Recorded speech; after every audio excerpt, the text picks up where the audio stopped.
Yeah, we'll get to all the questions, but maybe just a little reflection on, the halfway point of the year. Certainly, a tie is a tie. It's not great, and there's certain positives that we'll try and take out of the game. But if you look at the season as a whole, 27 points, 54 probably gets you in the playoffs. We've been hovering around first and second all season. I know there's a ton of games to go today, and lots of teams have, a couple of teams have games at hand. But overall, I would say that the team has done well. We're in a stretch here where the results could have been better. I think we'll certainly reflect as a coaching staff next week when we have a full preparation before the Charlotte game. But overall, I can't be horribly upset. 100 shutouts for Stephen Fry. He comes up third on the list behind Ramondo and Hartman. We've had a lot of great players in this club. Brad Evans, Ozzie Alonso, Steph's obviously there, but Nico has 200 starts now for the club. We're getting young kids considerable minutes. And what I mean by that is in years past, maybe the kids have gotten a start here or there, but kids have had opportunities. Reed got his chance today. We'll work with him, but Cody, Josh, Obed, those kids have played significant minutes in some important games. And I think that development will help us down the road as well. I have no fear putting, Dylan Tevez had an outstanding performance against New York Red Bull. So I think the future is positive for me. It'll take me a while. Good luck to Laura and the rain. Maybe they can salvage, win out of the afternoon. I know it's a gorgeous day. I'll go out there and watch a little bit of the game. But halfway through the year, there's room to grow. That's what I would say. But I'm not completely disappointed. All right, with that, we'll start with questions. Chris Francis, the mic will make its way back to you. Thank you, Kevin. Yep. Brian, that said, I'm sure some of the players felt like they probably could have won this match and had some chances to score. Maybe, is the finishing not where you want it still? I mean, we're still, I think 5 goals in eight matches now. That's priority number one. Look, it's tough sledding out there in the heat, and the turf gets a little sticky. But the question I asked them was, did we really create enough chances? And I think you could say the answer is, probably not. We need to create a little bit more. Some of that is, on the right-hand side, we started 2 kids, and your expectations have to be in line. Normally on the right side with Christian and Alex are lights out. It's good attacking movements down that right-hand side. So with Reed and Cody, expectations in line. I thought they worked hard. I think they were decent. Cody in the second half showed that he could gut it out, still get up and down the line, but they're not finished products yet. The left side, I was impressed with Chu. Played 3 games in a week. I don't know if people would have thought that would have happened, but you can tell that he's a dangerous, component to our attack. We just need to get him to have a little bit more final polish on his final pass. And then, look, getting Raul back, we'll be able to extend his minutes for the next couple of games. So, yeah, again, things are looking up. Go to Jeremiah next year. Yeah, along the same lines of the offense, was it an intentionally conservative offensive approach, or was that just sort of how it played out? And do you think there was anything that you could have done tactically to sort of push the tempo a little bit? I think that's just the way the game's played out in some of these afternoon performances. We told Cody and Reed to use your energy and use your youth and excitement for being in the game. Reed was super excited to come in the game and get in behind. Leo was effective, maybe once or twice in the first half, and so at halftime I challenged him. and I always give the same message. It's Leo, it's okay. I understand you might not be as fresh as you normally are, but I need you to run and try and get in behind. I challenged myself, let's get in 6 times in the second half. Let's get behind at least 6 times. And then if players do that and they try and then they get tired, then you bring subs on and then the next guy does the same thing. So I think that was just the way the game manifested itself. I can't fault him for the effort. So. Matt? Hey Brian, Matt. in the last 6 years, you won an MLS Cup, you've won a Champions League Cup, you've been to a couple more MLS Cups. Impressive resume, but you haven't been able to beat these guys on your home field, chief rivals. I'm just wondering what the significance of that is to you. Well, maybe I should do a little reflection because I actually like Gio. He's actually a nice man. I think he's a good coach. But that is a sore spot. It's kind of a, black hole on the resume for sure. He has had my number since he started with Portland. There's no denying that, that's a fact. We were hoping, when I saw our ECS newsletter and the start of a new decade of dominance and some of the other things that float around on social media, what does motivate me to be better than my adversary? So I'll reflect on that. I thought we, did what we could for this game. To Jeremiah's point, I thought the tactics were okay. Did they accomplish what we wanted? No, because we didn't score. But, certainly we kept another clean sheet, and, if we defend well, we're gonna win a lot more games than we're gonna lose. Jaime? Thank you, Brian. Brian, you said that the team played well. You also said that the future is positive. However, the present, the reality is that we're giving away a lot of points at home. And even though this team is first, there are a lot of other points in play for the teams that are falling. So can you pinpoint what is the problem right now? Well, I'm not sure I have a complete answer as to why we've dropped as many points at home in the last little bit as the beginning of the year. Because if you go back to the beginning of the year, I thought we were very good at home.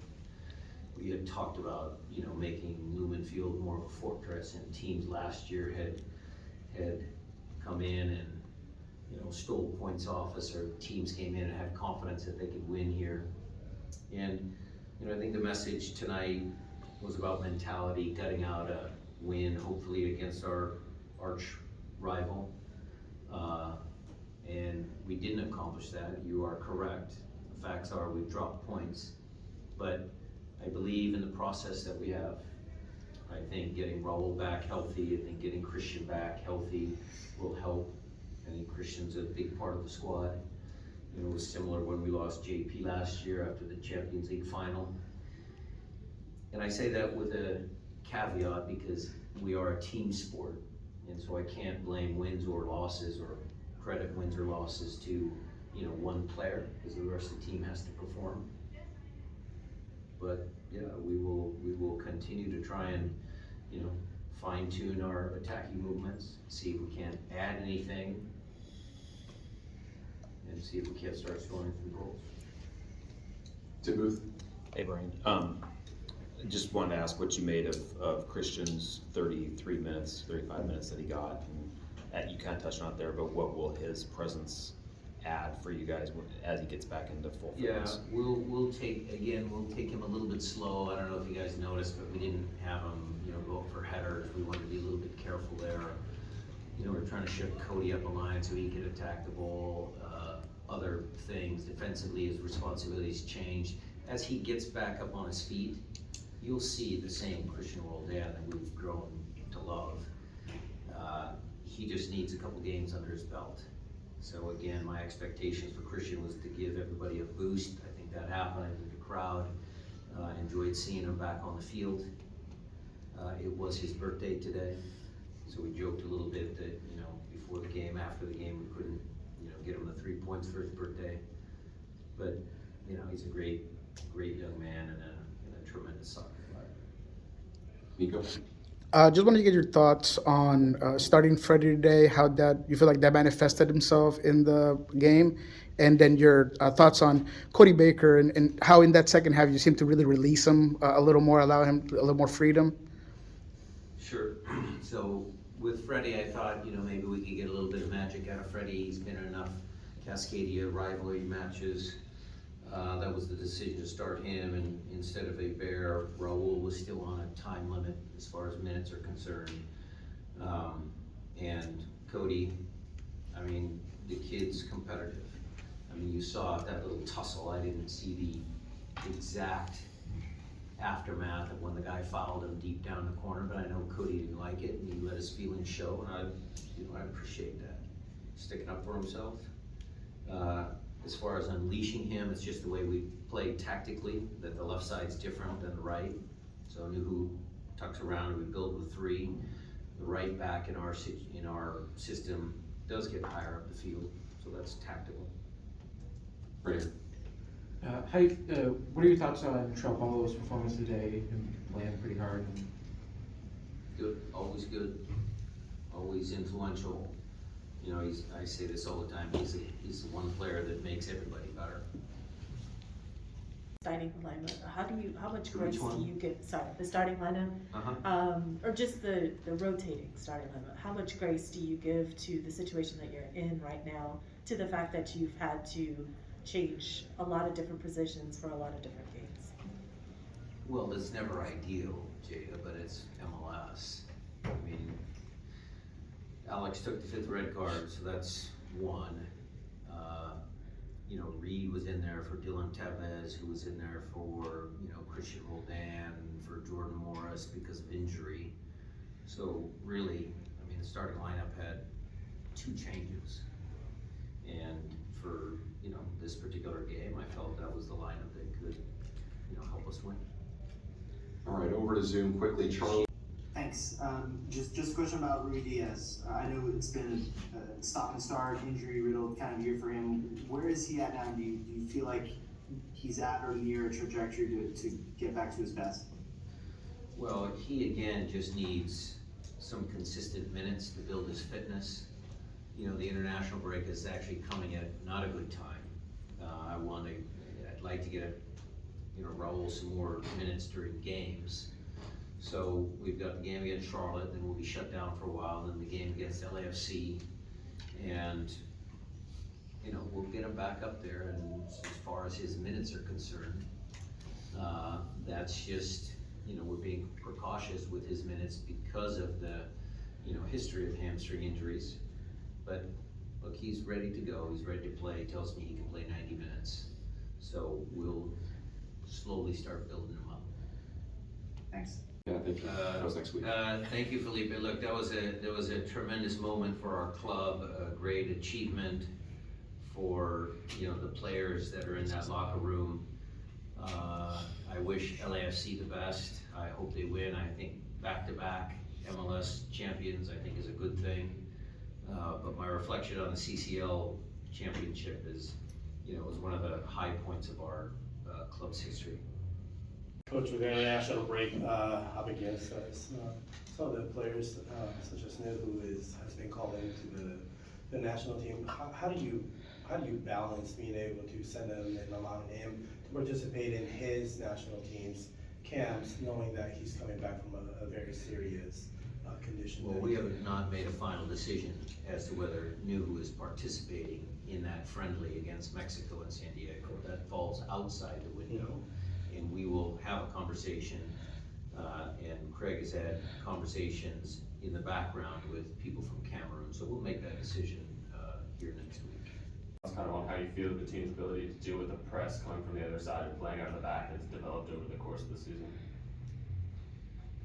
Well, I always like to play out of the back.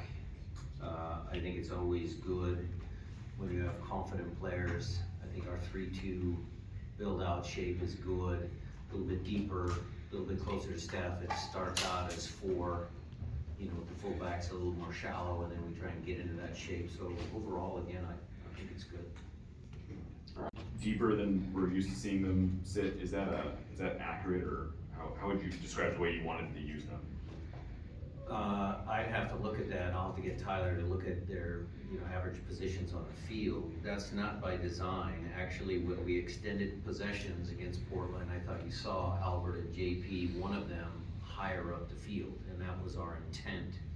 We're trying to move away from 3-2 to, in certain moments, if we're able to establish longer spells of possession in our opponent's attacking half, we build 3-1, and one guy can push higher up, one past one more line of defense. So that's the objective.